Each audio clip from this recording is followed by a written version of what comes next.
வணக்கம், welcome to foodies உலகம். மல்லி டீ எப்படி செய்கிறதுன்னு சொல்ல போகிறேன். ஏற்கனவே மசாலா டீக்கு சொல்லியிருந்திருப்பேன். அதுலேயும் நான் மல்லி தான் சேர்த்துருந்துருப்பேன். இதில் வரமல்லி ப்ளஸ் வெல்லம், அவ்வளோதான்.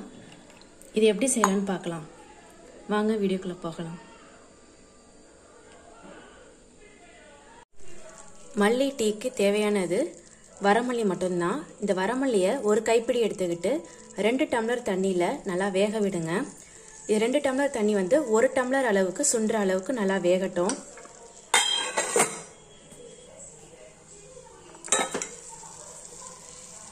பாயில் ஆகுது. ஒரு 10 மினிட்ஸ் நல்லா வேகட்டும்.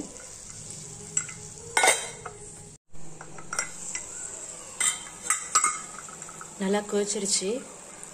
இதை இப்போ நம்ம ஆஃப் பண்ணிட்டு வடிகட்டி எடுத்துக்கலாம். பாருங்க, நல்லா சுண்டிருக்கு. இதோட கலரே எப்படி இருக்கு பாருங்க. இதில் 1 ஸ்பூன் வெள்ளைப்பாகு சேர்த்துக்கிறேன். போதும். இது தலை பாரமாக இருக்கும். அதாவது தலையில் நீர் சேர்த்துருக்கும். நீர் கோத்ததுனால சில பேருக்கு தலை பாரமாக இருக்கும். அப்படியே கண்ணில் ப்ரெஷர் இருக்கும் சில பேருக்கு. அப்படி இருக்கிறப்போ இந்த மாதிரி ஒரு மல்லி ஹாட் ட்ரிங்க் செஞ்சு குடிச்சிங்கன்னா நல்ல ஒரு ரிலீஃபாக இருக்கும், ரிலாக்ஸ்டாகவும் இருக்கும். இதை வீட்டில் ட்ரை பண்ணி பாருங்கள். வீடியோ பிடிச்சிருந்ததுன்னா சப்ஸ்கிரைப் பண்ணுங்கள். தேங்க்யூ.